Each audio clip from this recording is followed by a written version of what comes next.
on this one. All right, well, thank you for joining me once again. We are finishing up Section 8, which is property valuation in Michigan.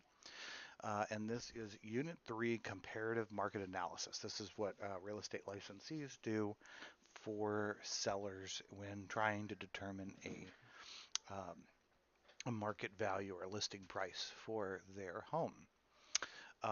This is really just 2 lessons. This third lesson, it really is just a study sheet. So this should be a relatively hopefully a relatively quick um, video study. We've already been studying for about 2.5 hours this morning. This will probably round us off to 3 to 3.5 hours by the time we're done.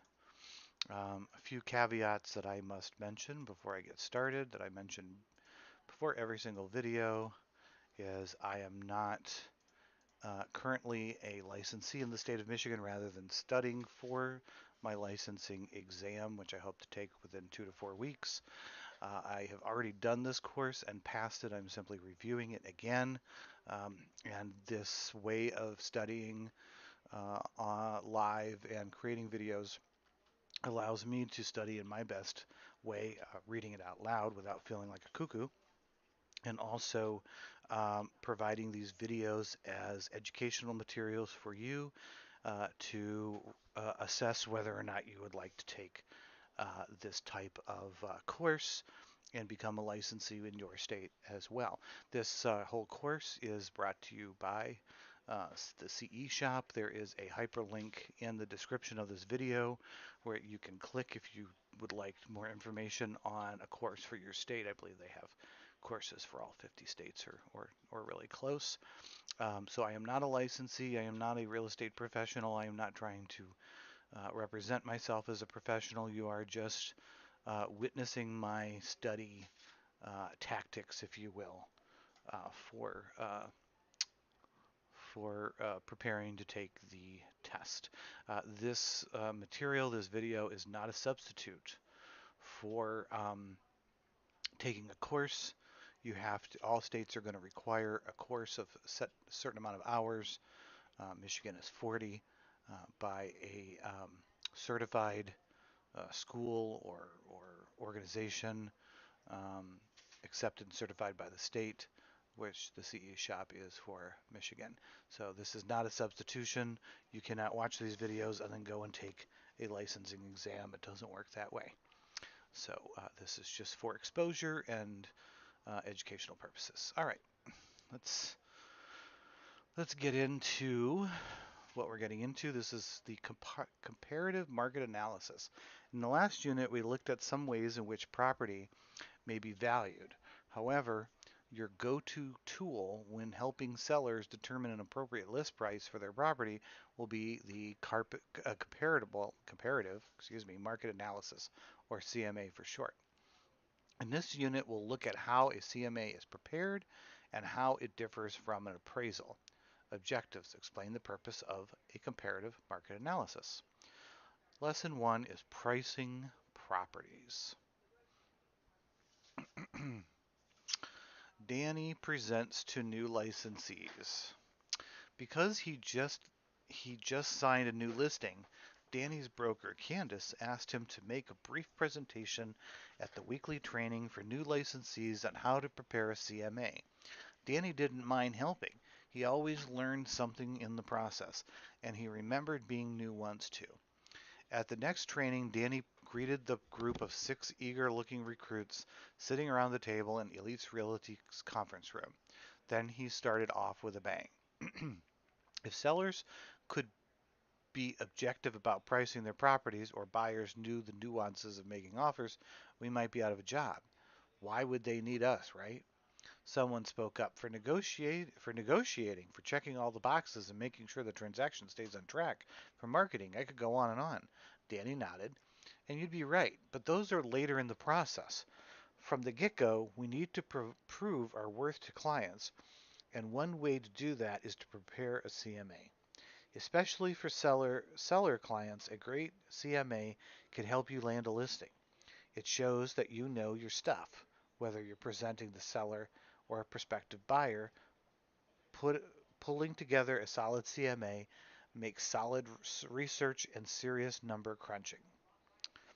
Takes solid research and serious number crunching. So what exactly is a CMA? One of the newest licensee asked.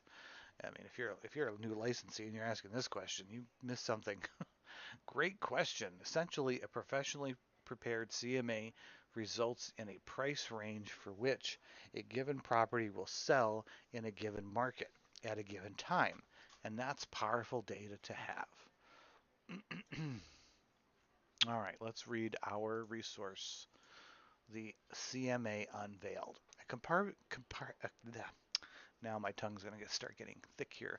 A comparative market analysis, CMA, is an evaluation that you'll use to determine an appropriate listing price range.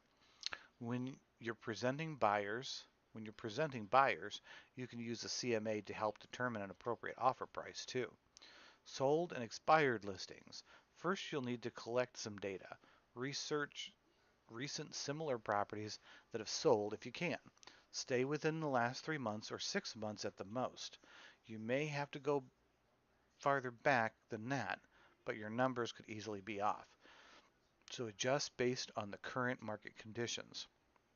You'll also want to look at expired listings. An expired listing will tell you the price of which property will not sell. And that's good information to have when you have a seller who's shooting for the moon price-wise. Active listings. Active listings are your competition. See how they're priced and how long they've been on the market. Pending sales are also helpful in that they can tell you how quickly a home in a given price range received an accepted offer. Of course, you won't know the actual sales price until that transaction has closed and the listing broker has posted that data. Typically, if it is sold in its first day or two on the market, it got at or near asking price. This isn't always the case, but it's likely. A quick sale can also tell you that the market for similar homes is good. A word on comparables. The solds you select for your CMA, your comparables, should be as closely matched to the subject property as possible in the terms of location, size, style, amenities, and age. You'll want at least 3 and no more than 6 comparables. More than that, and the information can get very confusing for your client. Even though you've selected similar properties, there will be some differences between them and your subject property as part of the CMA. And there will be some differences between them and your subject property, period. As part of the CMA, you'll make adjustments based on direct comparison of your property to the comparable properties. A few final tips. Unless the subject property is on a busy street, try not to select comparables on busy streets. In addition, don't compare a short sale or a foreclosure to a home that's selling the traditional way. And fixer-uppers are another iffy choice for comparables. If the listing reads cash sale only, it is likely the home can't be financed because it needs major repairs. That wouldn't be a good comparable for a home that's market-ready condition. Every CMA is different, and you'll get a feel for them as you do a few. All right, knowledge checks. Danny told new licensees to look for similar sold properties when searching for comparables to prepare a CMA.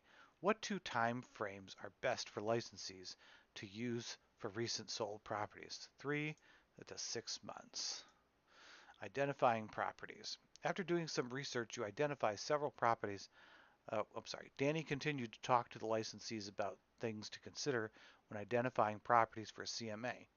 Let's put this information to work. Your prospective new listing is a 2,100 square foot home with 4 bedrooms, 2.5 baths, and a finished basement, a 3-car garage, air conditioning, and a fully landscaped backyard. It's located near a park, shopping, and restaurants. After doing some research, you identify several properties that have sold recently. Select the 3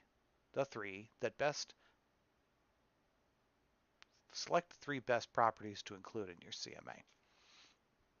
All right, so we've got a 2,300 square foot, 5 bedroom, 3 bath, 2-car garage, unfinished basement.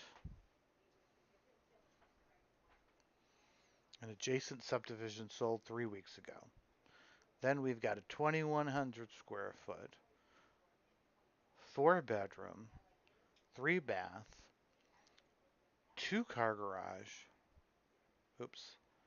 Yeah, 2 bath, 2 car garage, unfinished basement, located in the same neighborhood, sold 6 weeks ago. We're going to pick this one. 2,200 square foot, 4 bedroom, 2 bath, unfinished basement, sold 15 months ago for 225. Then we got a 2,500 square foot, 4 bedroom, 3 bath, 3 car garage, finished basement with theater room, sold 4 months ago. Then we have a 2,100 square foot, 3 bedroom, 2 bath, 2 car garage, partially finished basement, sold 3 months ago. All right, so we're gonna say, I think it's gonna be, that's 15. I'm gonna go with this one. That was 4 months ago. This was 2,300, 5 bedroom, 3 bath, unfinished. Yeah, this is kind of tough there. This is We're gonna go for these three. Let's see how these do. Ooh. Oh. So the top bottom. All right. So it's probably this one. Nope. It's not this one.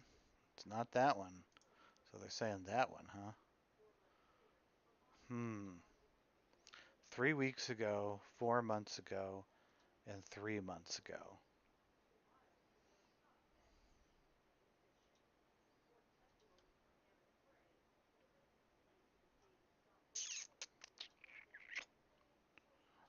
Four bedrooms, 2.5 baths,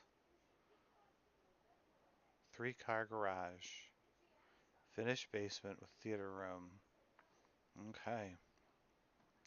You're preparing a CMA for a new listing and are working through adjustments for the comparables you identified. Your listing is a 2,100 square foot home, 4 bedroom, 2.5 bath, finished basement and air conditioning with a fully landscaped backyard. The comparable property sold for 245. Adjust the comparables price up or down based on its feature compared to the subject property. Subject property is 2,100 and this one, your listing is 2,100, subject property is 2,300, so we need to adjust the price down. The home you're listing is 4 bedrooms, the subject is 5, we're going to adjust down. 2.5, this has 3, adjust down. All right. Let's continue working through adjustments for the comparables you identified for your CMA. Your listing is located on a busy street near a park, shopping, and restaurant. It boasts a 3 car garage, gas fireplace, and recently upgraded kitchen.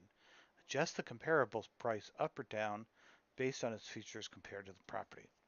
Located on a quiet street, we're going to have to adjust it down. Not as close to parks. We're going to have to adjust it down. No recent updates. Adjust down. Whoa. Hold on. Oh, wait a minute. Yeah, not as close, so we have to adjust it up to be more like the subject property. No recent updates to the kitchen. All right, we have to adjust up. Okay. All right. Sometimes I go the wrong way there. I want to do that while I'm trying to sell a house, huh? Okay, you've identified a preliminary price range of 255 to 275 based on recently sold properties and after making adjustments. Before presenting the CMA to your sellers, what other factors should you consider that may influence price? Is it a buyer or seller's market? We should consider that. Average household income? Probably not. Pending sales? Yes. Good. Danny wraps up. Danny wrapped up his presentation to the eager new recruits with these parting words. The first thing is, by the time you enter that room with your seller, with your CMA in hand, You'd better have answers to all these questions. You'd better have a price range that you feel solid about and that you can back up with data. And within that range, you and your clients can talk about what works best for them. Not you, them. All right, looks like we've completed lesson 1.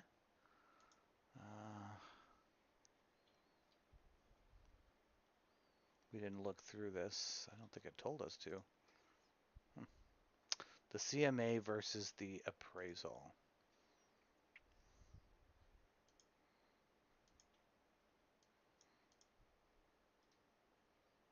Close that. Okay. So our last. Do you know the difference between a CMA and appraisal? Let's explore. All right. The CMA versus the appraisal. Comparative market analysis. A CMA is an opinion of price arrived at by evaluating the property, its location within the market, its condition, competing properties for sale, recent sales, and current buying tastes and trends. A CMA may also include a look at expired listings to find the "let's not go there" price point. Here are some additional details regarding CMAs. They're prepared by a real estate agent. They're prepared for a seller or a buyer. The comparable property sales are used to determine value, including properties currently on the market, sold recently, and expired listings. The level of detail is basic to moderate. Price is an approximate range. The cost is free or minimal. Appraisal. An appraisal is a detailed analysis of market conditions, the property itself, comparables within close proximity to the subject property, recent sales and listings, land value, construction costs, everything a lender wants to know to value the property as a collateral for a loan. Here are additional details about appraisals. Prepared by a certified appraiser, with a few exceptions in some states. Prepared for a lender, buyer, or seller. Multiple methods are used to determine value, particularly sales, comparison, and cost. Appraisals also use income approach for income-producing properties. The appraisal is very detailed. Price is a fixed number. The cost is 400 or more, depending on the size of the property. All right. Do our knowledge check. Determine whether each of these items describes a CMA or an appraisal. Prepared by a real estate agent, CMA. Determines property value at which lenders use. Appraisal. Helps estimate a property's market price range for the listing. CMA. All right.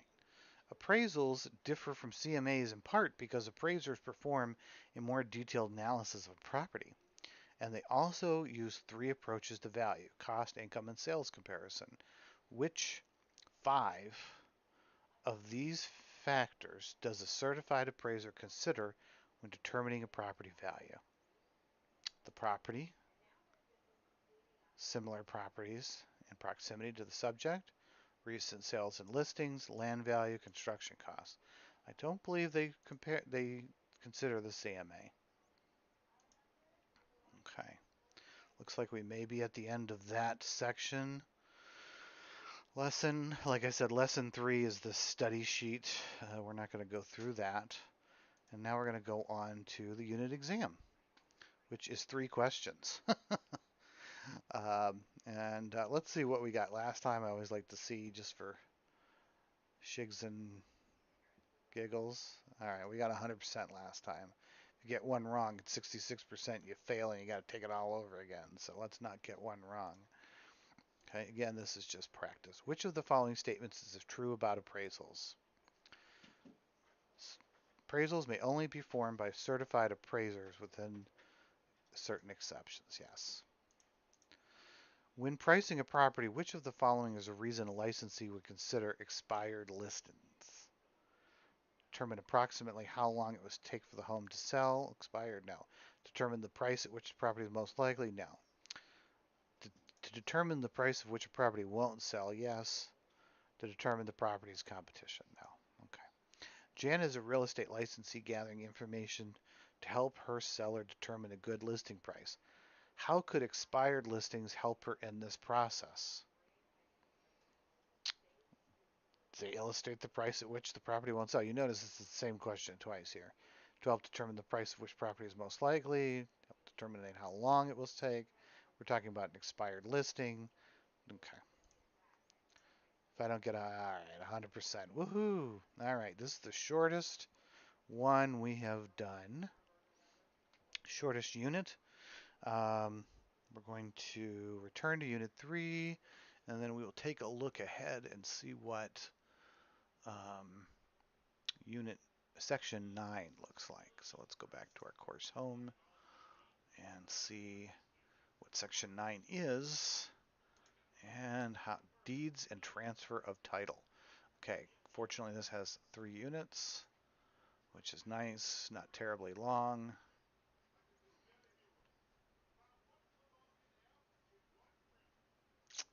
Five sections. All right, so that shouldn't be terribly long. So hopefully we'll get into that one tomorrow. Section 10 is definitely going to be much longer, as you can see, but that'll be on Monday, and probably won't stream that or make a video about that because typically on Mondays we get out of the house for a little bit and go study somewhere else. So that we may not be doing that, but maybe back by Tuesday. We'll be doing that. We'll see.